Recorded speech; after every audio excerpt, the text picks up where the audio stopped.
এরপর যে প্রসঙ্গটা চলে আসে সেটা হচ্ছে রোড সেফটি। রোড সেফটি সপ্তাহ পালন বিভিন্ন জায়গা জুড়ে রাজ্যের বিভিন্ন প্রান্তে।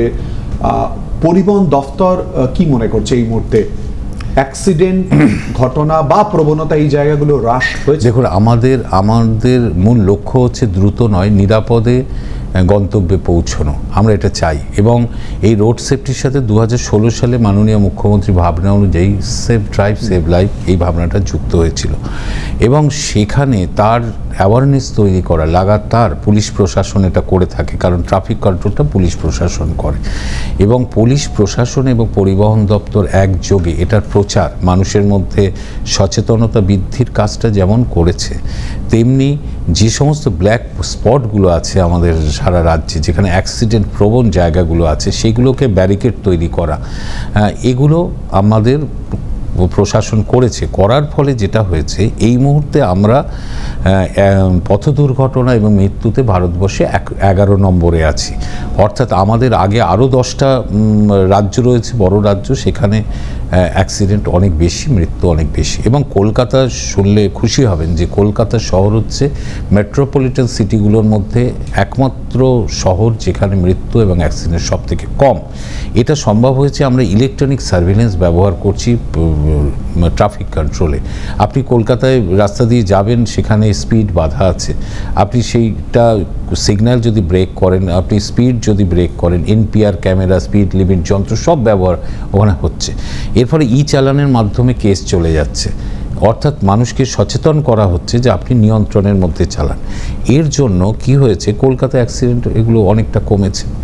আমরা এই বছর থেকে পরিবহন দপ্তর নিজেও road safety week, safe drive save life week আমরা পালন করছি, এবং আমরা যেটা এনেছি এই অ্যাক্সিডেন্টকে কমানোর জন্য 2-3টে আমরা উল্লেখযোগ্য ব্যবস্থা আমরা নিয়েছি। সেটা হলো যে গতি নিয়ন্ত্রণের জন্য স্পিড ম্যানেজমেন্ট পলিসি, এটা একমাত্র ভারতবর্ষের মধ্যে আমাদের পশ্চিমবঙ্গ সরকার নিয়েছে, এবং আমাদের চিফ সেক্রেটারি নোটিফিকেশন আকারে সারা রাজ্যে কোন রাস্তায় কি বেগে গাড়ি চলতে পারবে ম্যাক্সিমাম সেটা নির্দিষ্ট করেছে।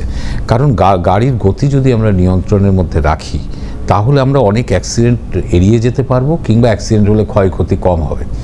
সেটা যেমন আমরা করছি, তেমনি পাশাপাশি আপনারা শুনবেন যে কলকাতায় এই যে রেষারেষি করে বাস চালানো, এটার জন্য আমরা একটা অ্যাপ তৈরি করেছি, যাত্রী সাথী অ্যাপের সাথেই রয়েছে। সেটা হচ্ছে আমরা ড্রাইভারকে কন্ট্রোল করব, অর্থাৎ তিনিও তার ফোনের মাধ্যমে সেই অ্যাপটা ডাউনলোড করে সকালবেলা অন করবেন, সঙ্গে সঙ্গে আমরা পুলিশ প্রশাসন আমরা ওই গাড়িটাকে লক্ষ্য রাখব সে অতিরিক্ত গতিবেগে বা কাউকে ওভারটেক করে চালাচ্ছে কিনা, এবং সে নিয়ন্ত্রণের মধ্যে যদি চালায় ঠিক আছে, আর সেই নিয়ন্ত্রণ যদি ব্রেক করতে থাকে তাহলে তার উপরে কিন্তু ব্যবস্থা আছে, আমরা নেব। অর্থাৎ এখানেও যদি আমরা এভাবে নিয়ন্ত্রণ করতে পারি তাহলে অ্যাক্সিডেন্টটা আরও কমবে।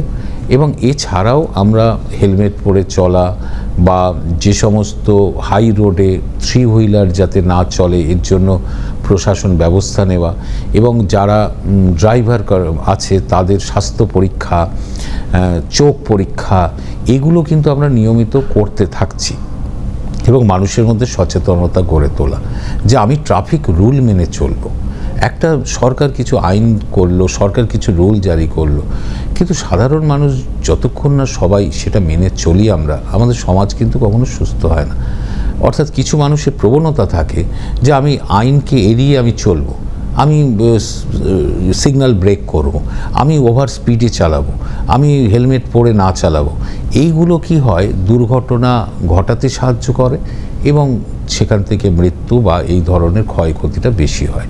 ফলে এই অ্যাওয়ারনেসের কাজটাও আমরা করছি, এবং পুলিশ প্রশাসন দক্ষতার সঙ্গে চেষ্টা করছে যাতে সেফ ড্রাইভ সেভ লাইফ এই ভাবনা আরও কার্যকরী হয় এবং অ্যাক্সিডেন্ট কমে। এরই সঙ্গে একটা প্রসঙ্গ, মানে যিনি গাড়ি চালাচ্ছেন তার যেমন দায়িত্ব রয়েছে, যিনি রাস্তা দিয়ে হেঁটে যাচ্ছেন পথচারী তারও তো দায়িত্ব রয়েছে। একই রকম, আমি সেটাই বললাম যে ট্রাফিক রুল আমাদের সবাই মেনে চলতে হবে, আমরা এগুলো নিয়ে প্রচার করছি। অর্থাৎ আমি জেব্রা ক্রসিং ছাড়া পার হব না, আমি দুদিকে গাড়ি আসছে কিনা না দেখে পার হব না, এটা সাধারণ মানুষই সচেতন হয়ে উঠতে হবে।